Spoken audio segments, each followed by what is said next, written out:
Au milieu d'un poste frontalier oublié, deux chiffres se heurtent violemment. 20 cargaisons interceptées en 3 mois, un seul convoi pourtant suffisant pour empoisonner des rivières entières. Sous les bâches poussiéreuses, le cyanure, les explosifs et les faux médicaments dessinent un commerce de mort que personne ne voyait, mais qui avançait chaque nuit un peu plus loin. Que devient un pays comme le Burkina Faso si malgré Ibrahim Traoré, un seul camion qui passe suffit à briser sa souveraineté fragile? Et si, derrière cette route anonyme, se jouait en silence l'avenir d'une nation entière? Ce récit promet d'expliquer comment une simple saisie a révélé l'ossature invisible d'un système qui menaçait de faire plier un État déjà fragilisé. Le bénéfice pour le spectateur est clair. Comprendre en 12 mots comment une vigilance frontalière peut devenir un instrument de souveraineté durable. Mais derrière cette promesse se cache un enjeu plus large. Si un camion peut transformer une frontière en champ de bataille morale, alors chaque décision administrative devient un acte politique mesurable et chaque contrôle un rempart contre l'effondrement institutionnel. Le risque n'est donc pas abstrait. Il touche la sécurité, l'économie, la confiance publique et même la capacité d'un pays à décider de son propre destin sans dépendre d'alliés parfois défaillants.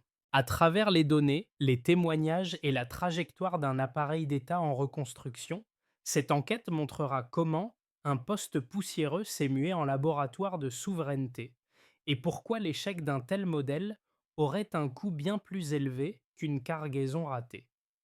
Un micro-hook demeure.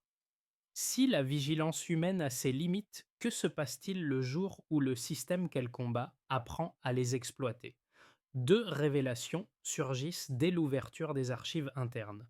En l'espace de 3 mois, plus de 20 cargaisons ont été interceptées sur un même corridor, alors que les rapports officiels n'en mentionnaient que quelques-unes l'année précédente. Ce décalage numérique, discret mais massif, expose un mécanisme clandestin qui battait sous la surface du Sahel comme une artère toxique alimentant explosifs, cyanure et faux médicaments. Derrière cette rupture statistique se déploie un paysage plus vaste où un État affaibli tente de retrouver le sens de sa propre présence. Le Burkina Faso, enclavé au cœur d'une bande d'instabilité longue de 6 000 kilomètres, a traversé une décennie marquée par les coups d'État, les famines, l'insécurité et la dépendance envers des partenaires extérieurs souvent versatiles.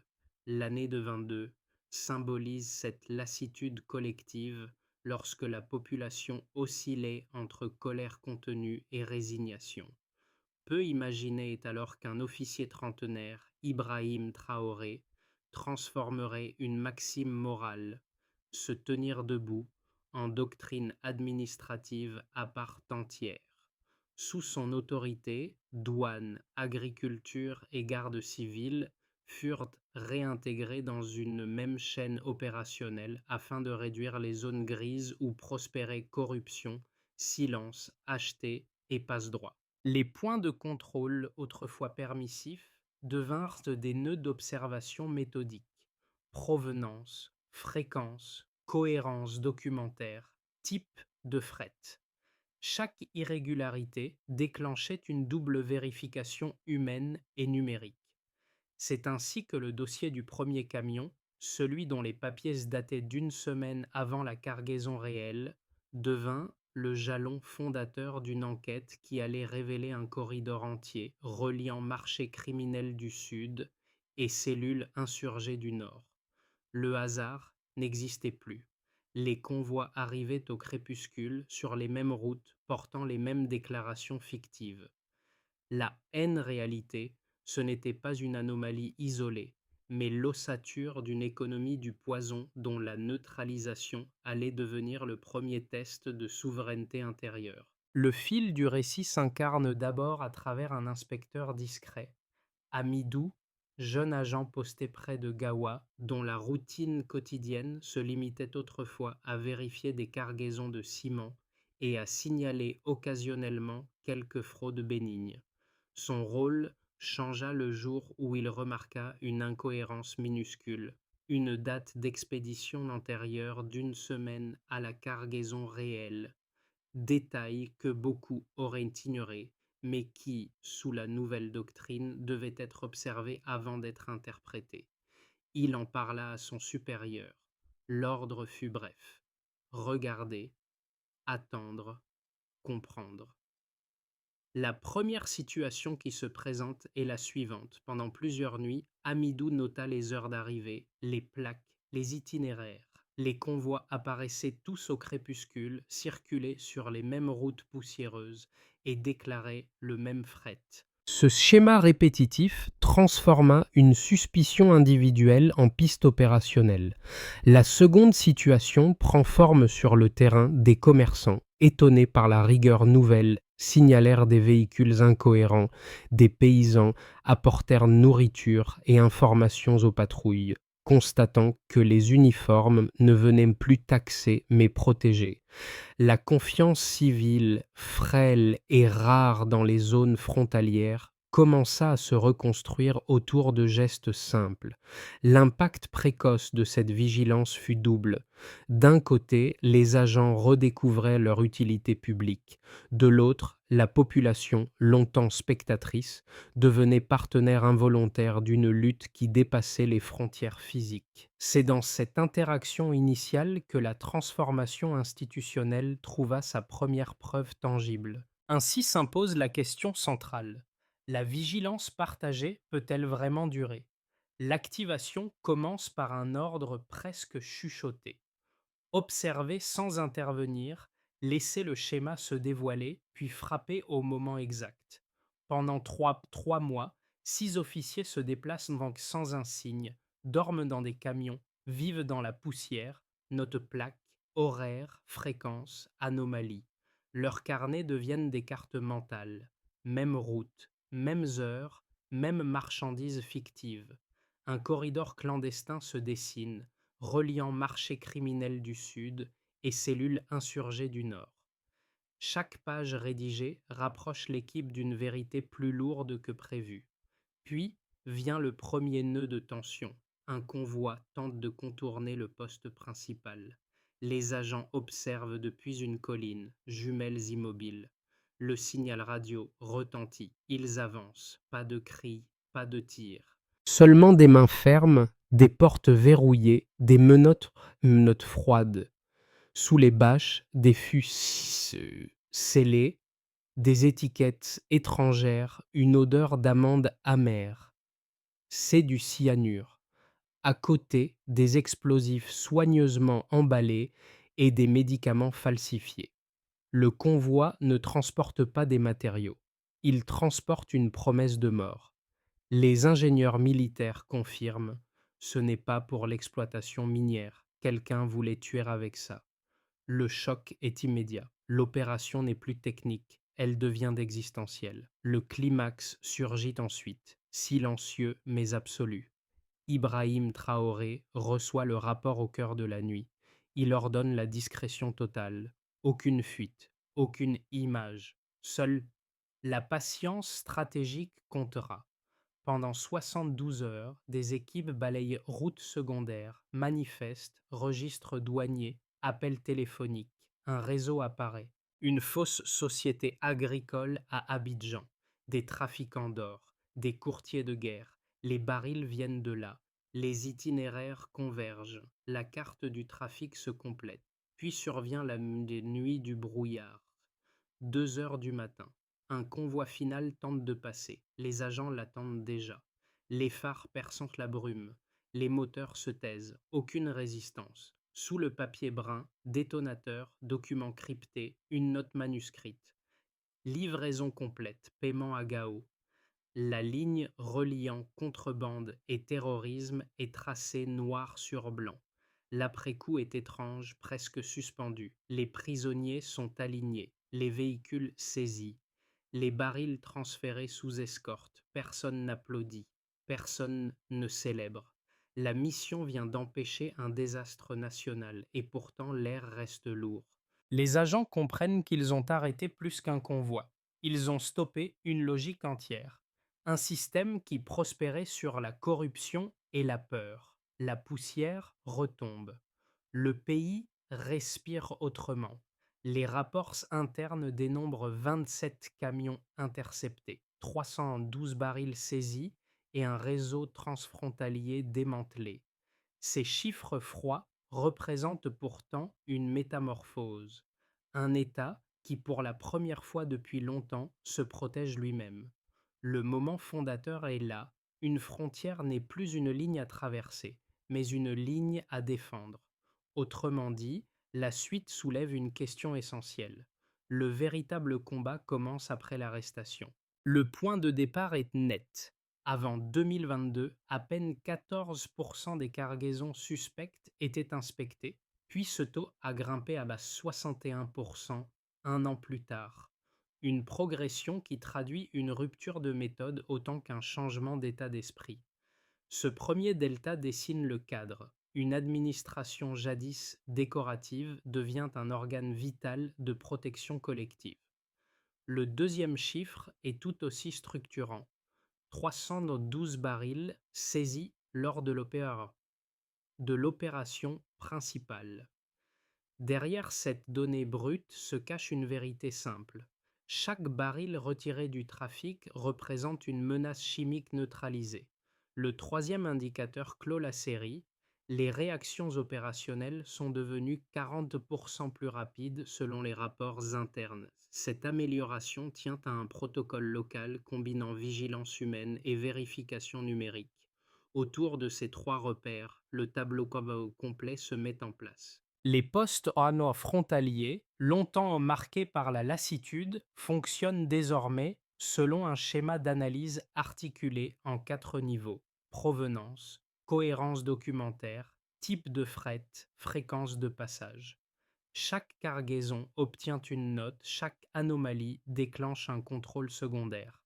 Cette standardisation, modeste en apparence, a produit les effets les plus décisifs: des saisies plus ciblées, des interventions moins brutales, des risques mieux anticipés. Les inspecteurs témoignent d'un changement plus profond encore. La hiérarchie accepte désormais les décisions locales, là où elle exigeait autrefois des validations longues et souvent paralysantes. Cette autonomie légère, pensée comme un simple ajustement administratif, s'est transformée en levier stratégique. Plus ils agissaient vite, plus ils prévenaient les dérives violentes. Plus ils coopéraient avec les communautés, plus les signalements affluaient. C'est dans ce contexte que la figure d'Ibrahim Traoré redevient centrale. Son approche ne se résume pas à une formule politique, elle s'incarne dans une doctrine pratique. La sécurité ne se délègue pas. Les agents ne sont plus des exécutants, mais des protecteurs formés à reconnaître les schémas de contamination économique, sanitaire et logistique. Les villages voisins le remarquent. On signale davantage, on hésite moins, on s'approprie la vigilance. Du côté civil, les plaintes pour abus chutent de 38%, tandis que les signalements citoyens doublent. Cette symétrie inattendue confirme une hypothèse essentielle. Lorsque l'État agit de manière visible et cohérente, la population ne se replie pas, elle participe. Ce phénomène social rarement observé dans les zones frontalières sahéliennes devient une preuve indirecte mais puissante du basculement institutionnel. Ainsi se dessine une conclusion partielle. Les chiffres ne prouvent pas seulement l'efficacité d'une politique, ils révèlent la formation d'une culture. Et dans cette culture, la frontière cesse d'être une cicatrice. Elle devient un instrument de survie partagée, condition première pour que le pays reste debout. Deux perspectives apparaissent clairement dans cette analyse lorsqu'on analyse la montée en puissance du dispositif frontalier burkinabé. La première, formulée par plusieurs observateurs étrangers, affirme que la centralisation croissante du pouvoir sous la direction d'Ibrahim Traoré risque d'éroder les contre-pouvoirs institutionnels. Selon cette lecture, transformer les douanes en organes de sécurité intérieure reviendrait à militariser la frontière, à réduire l'espace civil et à installer une logique d'autorité verticale difficilement réversible. Pour ces voix critiques, la rigueur nouvelle pourrait servir à long terme de justification pour un contrôle accru plutôt que pour une reconstruction démocratique. La seconde thèse, portée par des acteurs du terrain, douaniers, commerçants, habitants de zones frontalières, décrit une réalité presque inverse. Avant 2022, affirme-t-il, les postes frontaliers étaient devenus des zones grises, sans loi ni règles claires, où corruption, milices informelles et réseaux criminels imposaient une souveraineté de fait. Dans ce contexte, l'autorité n'était pas un excès, elle était une réparation. Le renforcement de la chaîne douanière, loin d'étouffer la société civile, aurait permis de rétablir une confiance minimale entre l'État et les populations qui vivaient sous la menace permanente de trafics armés. La question centrale qui se pose alors est la suivante. La rigueur actuelle est-elle un recul démocratique ou une condition de survie institutionnelle? La réponse issue des données disponibles nuance les deux inquiétudes et renforce l'une des deux thèses. Aucun rapport des 18 mois suivant la réforme ne recense de bavures majeures. Les interventions demeurent non violentes, les saisies deviennent chirurgicales et les dépenses liées aux opérations d'urgence diminuent de 22%. Surtout, les signalements citoyens augmentent, les plaintes pour abus baissent et la coopération civilo-militaire quadruple. Ces éléments factuels, loin d'indiquer un glissement autoritaire, témoignent d'un rééquilibrage où l'autorité soutient la participation plutôt qu'elle ne l'étouffe. Ainsi, l'analyse permet d'éclaircir la position suivante: la centralisation ne fonctionne pas comme un outil de domination, mais comme un mécanisme transitoire de reconstruction après une décennie de chaos. Reste à savoir si ce fragile équilibre pourra durer. Un basculement se produit alors de manière presque imperceptible lorsqu'un convoi final tente de passer au cœur d'une nuit brumeuse. Les agents comprennent que 3 mois d'observation silencieuse convergent vers ce point précis. La scène semble banale: des phares, du papier brun, des moteurs qui se taisent. Mais sous les bâches, une note manuscrite: paiement à Gao, trace pour la première fois le lien direct entre les réseaux criminels du Sud et les cellules insurgées du Nord. Cette révélation n'est pas spectaculaire, elle est structurelle. Elle transforme une enquête locale en preuve matérielle d'une logistique de déstabilisation opérant à l'échelle régionale. C'est ici que le rôle d'Ibrahim Traoré prend une tournure différente. Il ne s'agit plus seulement de réformer une administration, mais d'empêcher un corridor entier d'alimenter une économie souterraine capable de dévorer le pays. Le midpoint révèle ainsi la profondeur de la menace. Les barils ne sont que la surface. Le véritable danger réside dans la précision du réseau qui les transporte. Et si cette précision existe, elle implique déjà des complicités, des financements, des relais invisibles. Le récit bascule, la frontière n'est plus un décor, elle devient un champ nerveux. Les conséquences de l'opération dépassent largement la saisie de quelques centaines de barils. Elles redessinent 4 sphères majeures du pays. Sur le plan national, à l'échelle interne, l'État récupère un réflexe institutionnel longtemps perdu: agir avant d'être secouru. Les administrations frontalières, autrefois paralysées par la bureaucratie, fonctionnent désormais selon un protocole consolidé: évaluer, signaler, vérifier, intervenir. Cette structuration progressive réduit les temps de réaction, limite les erreurs et crée un filet de sécurité inédit pour un pays soumis aux pressions du Sahel. La population constate un changement tangible. Les frontières ne laissent plus passer des cargaisons mortelles sans résistance. Ce simple fait restaure une part essentielle de la souveraineté pratique. Dans les casernes et les bureaux régionaux, les agents parlent d'une renaissance de la responsabilité. Sous la ligne directrice d'Ibrahim Traoré, la vigilance devient une politique, non un geste isolé. Sur le plan économique, les circuits illégaux étant interrompus, plusieurs marchés retrouvent une stabilité minimale. L'augmentation des recettes douanières, l'introduction d'outils de vérification logistique et la fermeture de voies criminelles modifient les équilibres économiques. Les produits contrefaits reculent, les transporteurs honnêtes récupèrent des parts de marché et les flux commerciaux cessent d'être dominés par la peur d'un contrôle aléatoire. Dans certains secteurs, les tarifs officiels redeviennent plus compétitifs que ceux de la contrebande, inversant une tendance vieille de plusieurs années. Les laboratoires sanitaires mobiles, financés par les nouveaux revenus, permettent d'identifier rapidement des marchandises toxiques, évitant que des villages entiers soient exposés à des substances dangereuses.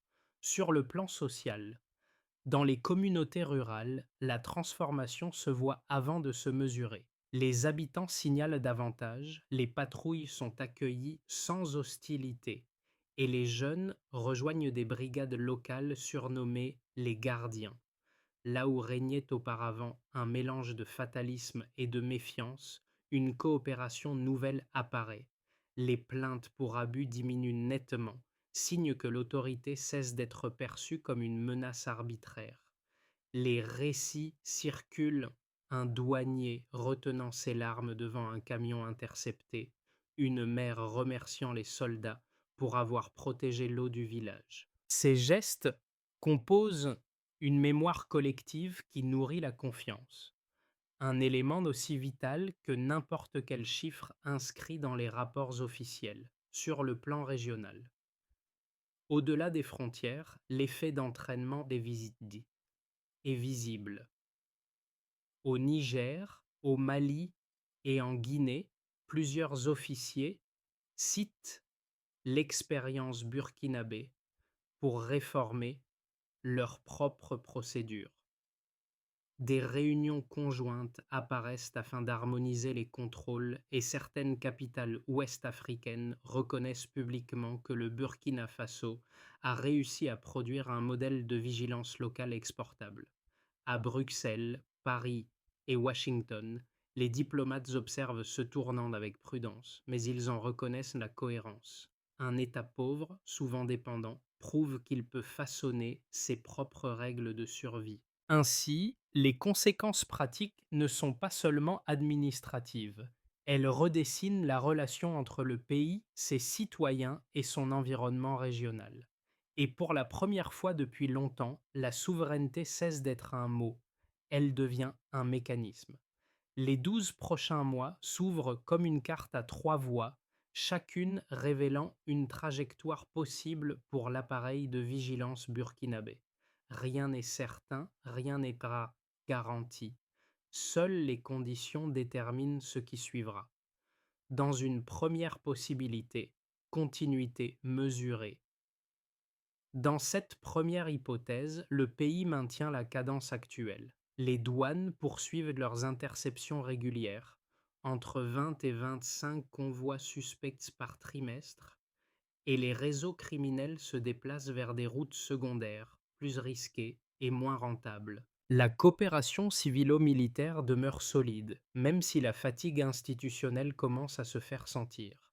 Les villages continuent de signaler, les équipes gardent une discipline stable et le dispositif reste efficace, sans expansion spectaculaire.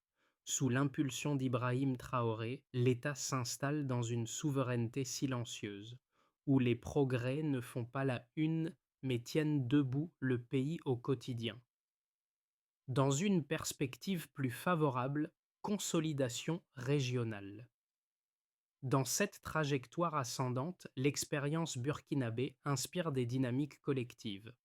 Les pays voisins croisent leurs bases de données douanières, des patrouilles mixtes apparaissent dans la zone sahélienne et les trafics transfrontaliers diminuent nettement. Les laboratoires mobiles s'étendent, les postes frontaliers modernisés se multiplient et la pression sur les circuits criminels devient réellement structurante. Les organisations internationales, d'abord sceptiques, reconsidèrent le Burkina Faso comme un acteur fiable dans la sécurité régionale. Si ce scénario se réalise, le pays ne se contente plus de survivre, il influence ses voisins. Si l'issue devait être plus difficile, relâchement et retour de l'instabilité.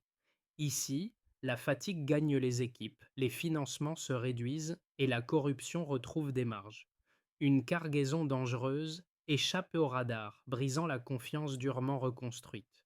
Les réseaux criminels réinvestissent les vieilles routes et les partenaires extérieurs imposent un retour aux missions d'assistance, fragilisant l'autonomie acquise. La doctrine de vigilance risque alors de devenir un souvenir glorieux plutôt qu'un système durable.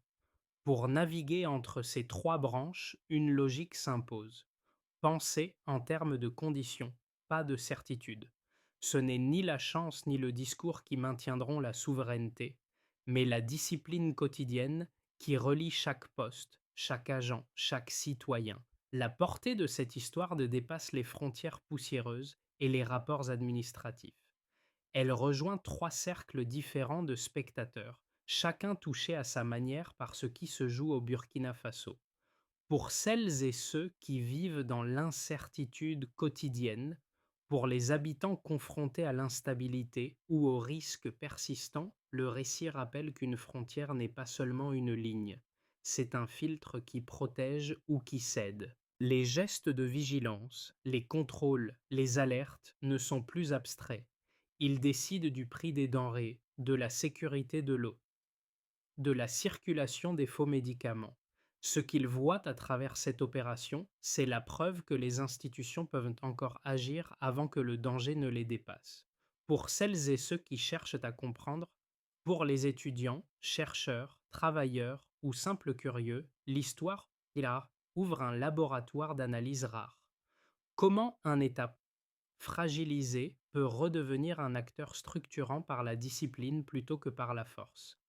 La trajectoire d'Ibrahim Traoré devient alors une étude de cas sur la souveraineté fonctionnelle, un exemple où les chiffres, les pratiques et la coopération locale s'entrecroisent pour former une cohérence. Pour celles et ceux qui se sentent loin, mais restent concernés, pour les membres de la diaspora ou les spectateurs extérieurs, le récit propose une réconciliation entre distance et appartenance.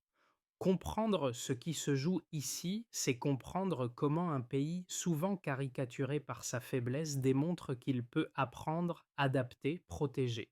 Cela rappelle que la stabilité n'est pas un privilège, mais une construction lente. Notez un détail, restez attentif à une incohérence, posez une question au bon moment. Parfois, la vigilance commence par là. La transformation amorcée par l'opération frontalière ne peut durer que si elle se structure dans un cadre précis. C'est pour cette raison que le rapport final validé par Ibrahim Traoré propose une feuille de route en plusieurs étapes, pensée non comme un manifeste politique, mais comme une méthode applicable sur 12 mois. La première étape consiste à renforcer les postes mixtes civilo-militaires. Chaque point de contrôle doit intégrer une cellule capable de décider sans attendre les ordres du centre. L'objectif est simple: réduire de 30% le délai de réaction lors des alertes. Cette autonomie opérationnelle empêche les réseaux criminels de profiter des lenteurs administratives. Une seconde étape propose la création d'un corps d'audit indépendant, composé d'anciens inspecteurs. Il aurait pour mission de contrôler la probité des interventions, de publier des rapports trimestriels et de protéger les lanceurs d'alerte. Cette structure garantit que la rigueur ne se transforme pas en abus, tout en renforçant la confiance civile. Une autre étape vise à établir un réseau communautaire d'alerte précoce. Les villages situés près des routes commerciales deviendraient des nœuds d'observation. Formés à repérer les cargaisons suspectes, ils constitueraient un maillage horizontal où la vigilance reste partagée plutôt que centralisée. Il devient également nécessaire de moderniser l'analyse logistique. Des logiciels simples, conçus localement, permettrait de croiser les données de transport, de santé publique et de commerce. En reliant les anomalies, les douanes pourraient anticiper les menaces au lieu de simplement y répondre. Enfin, la consolidation de la formation morale s'inscrit comme un pilier essentiel. Les nouvelles recrues seraient initiées non seulement aux procédures, mais à une éthique claire. Servir, c'est protéger avant d'obéir. Cette maxime, soutenue par Ibrahim Traoré, vise à transformer la discipline en culture durable. Ainsi se dessine une trajectoire où la souveraineté ne dépend plus de circonstances favorables, mais d'une pratique quotidienne, méthodique et partagée. Lorsque la fumée des barils détruits s'est dissipée au-dessus de la clairière, Amidou, l'inspecteur silencieux du début, est resté immobile, les yeux fixés sur les cendres noires qui retombaient comme une poussière d'or. Il se souvenait de sa première intuition, de cette ligne d'encre anormale qui avait tout déclenché, et comprenait désormais qu'un simple soupçon, entretenu avec patience, pouvait devenir une ligne de défense nationale. Autour de lui, les agents ne parlaient pas. Les uniformes couverts de poussière, les visages tirés par des semaines de veille, ils savaient que ce qu'ils venaient d'arrêter n'était pas seulement une cargaison, mais une idée, celle qu'un pays pauvre devait toujours attendre d'être sauvé par d'autres. Sous l'impulsion d'Ibrahim Traoré, cette idée venait de brûler pour de bon. Dans le vent du soir, Amidou repensa aux villageois qui avaient signalé les convois, aux commerçants qui avaient transmis des détails, aux jeunes qui avaient offert de l'eau et des repères. La vigilance n'était plus un ordre, elle devenait une appartenance. Il murmura alors pour lui-même, comme un serment discret. La dignité se protège avant qu'elle ne se perd. L'histoire qui se referme ici n'appartient pas seulement aux douaniers, aux villages frontaliers ou aux rapports confidentiels, elle interroge chacun sur la manière dont une communauté choisit de se protéger. Dans les marchés de Ouagadougou, comme dans les quartiers lointains, on répète encore les phrases nées de cette opération, non par crainte mais par lucidité. La souveraineté apparaît alors non comme une abstraction politique, mais comme un geste simple, partagé, presque quotidien. Ce récit vous laisse une place, celle d'un observateur attentif, curieux de comprendre comment un pays peut transformer la fragilité en vigilance et la vigilance en cohésion. Rien n'est figé, rien n'est garanti, mais chaque question posée nourrit la conversation collective. Alors, si cette histoire vous a éclairé, qu'aimeriez-vous explorer davantage? Le rôle des communautés, la doctrine portée par Ibrahim Traoré, ou les mécanismes concrets qui permettent à une nation de surveiller ses propres frontières? Histoire ouverte. Parole à vous.